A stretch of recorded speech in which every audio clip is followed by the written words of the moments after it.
দশক পর আমেরিকার ডেথ ভ্যালি ন্যাশনাল পার্কে দেখা গেল বিরল সুপার ব্লুম।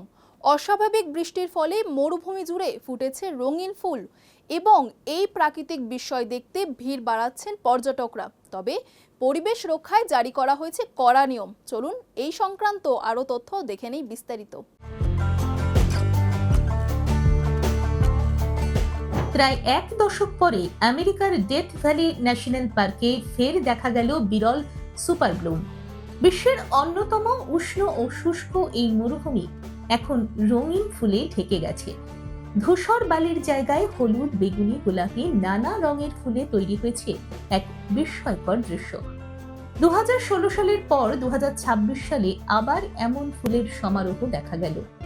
এই ঘটনার মূল কারণ আবহাওয়ার পরিবর্তন।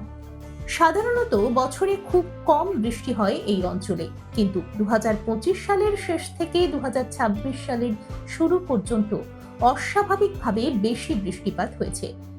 এই অতিরিক্ত জলই বহু বছর ধরে মাটির নিচে সুপ্ত অবস্থায় থাকা বীজগুলোকে জাগিয়ে তুলেছে।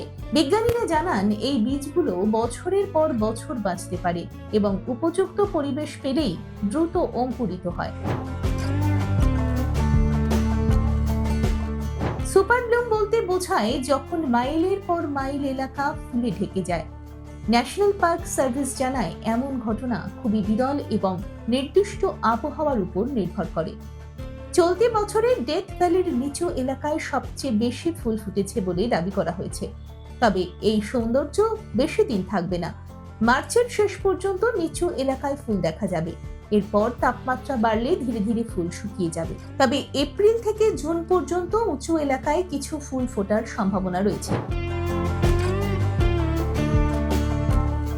পর্যটকদের জন্য বিশেষ সতর্কতা জারি করা হয়েছে। ফুলের উপর হাঁটা বা ফুল তোলা সম্পূর্ণ নিষিদ্ধ। একটি ফুল নষ্ট হলে ভবিষ্যতের বীজও নষ্ট হয়। এছাড়া কিছু ফুল যেমন বেগুনি রঙের ফাসেলিয়া স্পর্শ করলে ত্বকে সমস্যা হতে পারে। তাই দূর থেকে এই প্রাকৃতিক সৌন্দর্য উপভোগ করার পরামর্শ দেওয়া হচ্ছে। এই বিরল দৃশ্য আবার কবে দেখা যাবে তা সম্পূর্ণ নির্ভর করছে প্রকৃতির খেয়ালের উপর। দেখুন এই সময়ের তথ্য ও চিত্র প্রতিদিন রাত 9টায় ও সকাল 8টায় শুধুমাত্র চ্যানেল 1-এ।